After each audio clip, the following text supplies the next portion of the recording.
কেবল বিচারের মুখোমুখি হতে হলেই শেখ হাসিনা দেশে ফিরতে পারবেন বলে মন্তব্য করেছেন মৎস্য ও প্রাণী সম্পদ বিষয়ক উপদেষ্টা ফরিদা আক্তার। বৈষম্য বিরোধী ছাত্র আন্দোলনে আহতদের পুনর্বাসন উপলক্ষে বিজিবি সদর দপ্তরে এক অনুষ্ঠানে এ কথা বলেন তিনি। সৈনিক জনতার ঐক্য না হলে সামনে মহা বিপদ অপেক্ষা করছে বলে মন্তব্য করেছেন লেখক গবেষক ফরহাদ মোজাহার। আদিত্য মামুনের রিপোর্ট। বৈষম্য বিরোধী ছাত্র আন্দোলনে আহত ৭ জনকে বিজিবি আয়োজিত সহায়তা বিষয়ক অনুষ্ঠান যোগ দেন স্বরাষ্ট্র ও মৎস্য বিষয়ক উপদেষ্টা সহ বিভিন্ন জন। পর্যায়ক্রমে আন্দোলনে আহত শতাধিক ব্যক্তিকে সহায়তার ঘোষণা দেন বিজিবি মহাপরিচালক। বিজিবি হাসপাতালে চিকিৎসা প্রদান করা ছাড়াও পিলখানার ট্র্যাজেডিকে পরিকল্পিত হত্যাকাণ্ড উল্লেখ করে দ্রুত বিচার শেষ করার দাবি জানান বৈষম্য বিরোধী আন্দোলনের আহ্বায়ক হাসনাত আব্দুল্লাহ।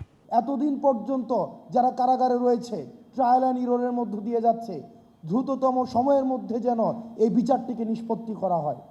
একমাত্র ওয়ালটন এসি দিচ্ছে 1 বছরের রিপ্লেসমেন্ট গ্যারান্টি।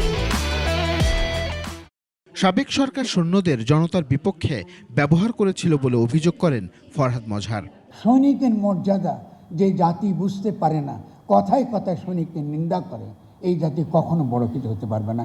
ভারতে যেন কোনোভাবে ইলিশ পাচার না হয় সেদিকে সতর্ক দৃষ্টি রাখার আহ্বান জানান মৎস্য ও প্রাণী সম্পদ উপদেষ্টা।